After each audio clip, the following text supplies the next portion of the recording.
एक गांव में एक लड़का था जिसका दिमाग बहुत तेज था। उसकी यह खासियत थी कि वह किसी भी चीज को बहुत ही आसानी और कम समय में सीख लेता था, जबकि उसी चीज को सीखने और समझने के लिए अन्य लोगों को काफी समय लग जाता था। लड़के की यह ख्याति दूर दूर तक फैल गई। सभी लड़के की तारीफ में कहने लगे कि उसके जितना बुद्धिमान कोई नहीं है। लड़का चित्रकारी, मूर्ति बनाना, गीत गाना जैसे अन्य कई चीजों को जानता था। अपनी प्रसिद्धि को बढ़ाने के लिए वह अन्य काम और चीजों को भी सीखने लगा। इस तरह से उसे अपनी बुद्धिमत्ता पर अहंकार हो गया, क्योंकि वह साधारण व्यक्ति होकर कई असाधारण काम भी आसानी से करने लगा था। एक दिन लड़के का सामना भगवान गौतम बुद्ध से हुआ। लड़के को खुद पर खूब अहंकार था और इस कारण उसे किसी से ईर्ष्या नहीं होती थी, क्योंकि वह खुद को ही श्रेष्ठ समझता था। लेकिन पहली बार उसे गौतम बुद्ध को देख ईर्ष्या हुई और वह अपनी तुलना बुद्ध के साथ करने लगता है। वह देखता है कि बुद्ध के पास भिक्षा मांगने के लिए एक कटोरा है और उसके पास अपार धन। बुद्ध ने साधारण वस्त्र धारण किए थे और उसके वस्त्र कीमती थे।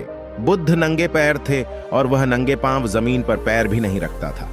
इस तरह से लड़का एक नहीं बल्कि कई चीजों से गौतम बुद्ध के साथ अपनी तुलना करने लगा। हर चीज से तुलना करने के बाद वह मन ही मन सोचता है कि आखिर मैं इस भिक्षु के साथ अपनी तुलना क्यों कर रहा हूं, जबकि इसका और मेरा जीवन बिल्कुल अलग है। वहां मौजूद सभी लोग गौतम बुद्ध का सम्मान कर रहे थे। लड़का सोचने लगा कि आखिर इनमें ऐसा क्या है जो मुझ में नहीं है, जिस कारण मेरे भीतर इनके प्रति ईर्ष्या पैदा हो गई।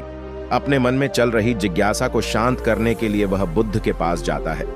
बुद्ध के पास जाकर वह कहता है, मैं इस गांव का सबसे बुद्धिमान व्यक्ति हूं और आप अपने आसपास जो भी देख रहे हैं मैं वह सब करना जानता हूं। मैं किसी भी कार्य को बहुत कम समय में सीख लेता हूं, इसलिए सभी लोग मेरा सम्मान करते हैं। लेकिन फिर भी आपको देख मेरे भीतर ईर्ष्या पैदा हो गई। इसलिए मैं जानना चाहता हूं कि आपकी उपलब्धि क्या है। सभी आपको इतना आदर सम्मान क्यों दे रहे हैं? लड़के के सवाल का जवाब देते हुए बुद्ध कहते हैं, मेरी कोई उपलब्धि नहीं है, लेकिन तुम कह सकते हो कि मेरी यही एक उपलब्धि है। बुद्ध लड़के से पूछते हैं, क्या तुम्हें निंदा अच्छी लगती है? लड़का कहता है कि भला किसे निंदा अच्छी लग सकती है? बुद्ध कहते हैं कि जो तुम्हें अच्छा और बुरा लगता है, मैं इनसे भी ऊपर हूं। मुझे ना निंदा सताती है और ना अपनी प्रशंसा से प्रसन्न होता हूं। यही अंतर है तुम में और मुझ में। बुद्ध कहते हैं, तुमने सैकड़ों काम सीखे, लेकिन सबसे जरूरी काम को सीखना भूल गए। लड़का पूछता है, कौन सा काम? बुद्ध कहते हैं कि क्या तुम्हें मन को नियंत्रण करना आता है? यह बात सुनकर लड़का समझ जाता है कि उसे बुद्ध से ईर्ष्या क्यों हुई। बुद्ध कहते हैं, जिसने संपूर्ण जगत जीत लिया लेकिन अपने मन को नहीं जीत पाया, उसने कुछ भी नहीं जीता। वहीं जिसने अपने मन को जीता लेकिन अपना सब कुछ गंवा दिया, फिर भी उसने सब कुछ जीत लिया। बुद्ध की यह बात सुन लड़के का अहंकार टूट गया। उसने बुद्ध से कहा कि क्या आप मुझे अपने मन को जीतना सिखा सकते हैं? बुद्ध कहते हैं, जरूर, लेकिन इसके लिए मैं तुम्हारी सभी उपलब्धियां छीन लूंगा। लड़का कहता है, मैं तैयार हूं। इसके बाद से ही लड़का ध्यान लगाने लगता है, क्योंकि ध्यान से ही मन को वश में किया जा सकता है। एक गांव में एक शातिर चोर रहता था। पूरा गांव उस चोर के बारे में जानता था, लेकिन इसके बावजूद भी कोई उसे पकड़ नहीं पाया। उस शातिर चोर ने अपना संपूर्ण जीवन चोरी करने में लगा दिया। इतना ही नहीं, आसपास के गांव और नगर में भी उसकी बराबरी का कोई चोर नहीं था। चोर का एक बेटा था, जिसे वह अपनी तरह ही शातिर चोर बनाना चाहता था। इसलिए वह अपने बेटे से हमेशा कहता था कि कभी किसी साधु या सन्यासी के उपदेश को मत सुनना। यदि कोई कुछ कहे भी तो अपने कान बंद कर वहां से भाग जाना। बचपन से ही उसका बेटा अपने पिता से इन्हीं बातों को सुनता आ रहा था, जिस कारण ये बातें उसके मन में बैठ गई थीं। ऐसे में बड़े होकर बेटा भी अपने पिता की तरह शातिर चोर बन गया। एक दिन उसे बड़ा लालच आया और वह राजा के महल में चोरी करने के उद्देश्य से जाने लगा। तभी रास्ते में लोगों की भीड़ नजर आई। चोर ने देखा कि लोग एक सन्यासी के चरणों में गिरकर उनका आशीर्वाद ले रहे हैं। वो सन्यासी गौतम बुद्ध थे। चोर साधु सन्यासी से दूर रहता था, क्योंकि उसे अपने पिता से यही सीख मिली थी। लेकिन भगवान बुद्ध को देख वह उनकी ओर आकर्षित हो गया। इसका कारण यह है कि पहली बार उसे किसी तेजस्वी व्यक्ति के दर्शन हुए थे।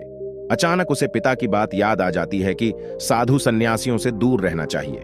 चोर असमंजस में रहता है कि वह सन्यासी के पास जाए या चोरी करने के लिए आगे बढ़ जाए। एकाएक उसके मन में यह प्रश्न आता है कि आखिर पिताजी क्यों साधु संतों से दूर रहने को कहते थे।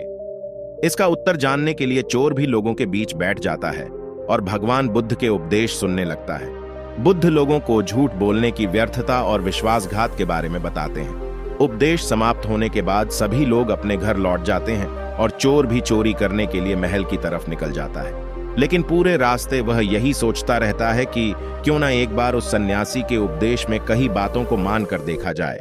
इस तरह से वह चोरी करने के लिए महल की दीवार से कूदने के बजाय महल के द्वार से अंदर जाता है।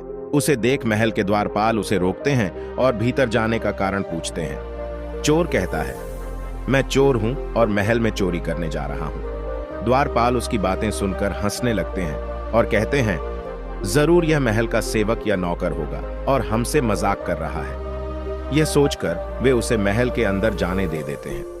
महल जाने के बाद चोर खजाना रखे तिजोरी के पास पहुंच जाता है और तिजोरी को तोड़कर धन और आभूषण को पोटली में भरकर भागने लगता है। तभी उसकी नजर महल के रसोई पर पड़ती है। रात होने के कारण सभी सो रहे होते हैं और रसोई में कोई नहीं रहता है। चोर को जोर की भूख लगी थी, इसीलिए वह रसोई में जाकर पेट भर खाना खा लेता है। इसके बाद चोर वहां से जाने लगता है।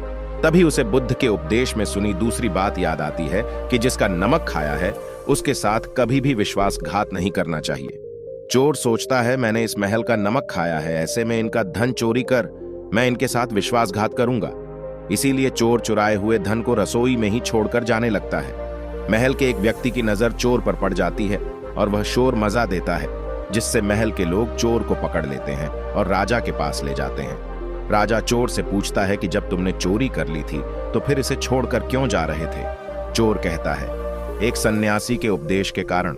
चोर की बात से राजा प्रभावित होते हैं और उससे कहते हैं, अगर तुमने ऐसे उपदेश बचपन से ही सुने होते तो तुम कभी चोर बनते ही नहीं। इतना कहकर राजा ने उसे कोई सजा नहीं और छोड़ दिया। लेकिन राजा ने उससे कहा कि एक बात याद रखना, सही संगत और सही उपदेश से ही व्यक्ति अच्छा इंसान बनता है। बचपन से ही गलत संगत और गलत उपदेश मिलने के कारण वह बुरा व्यक्ति बन जाता है। संगत और उपदेश व्यक्ति का जीवन बदल देते हैं।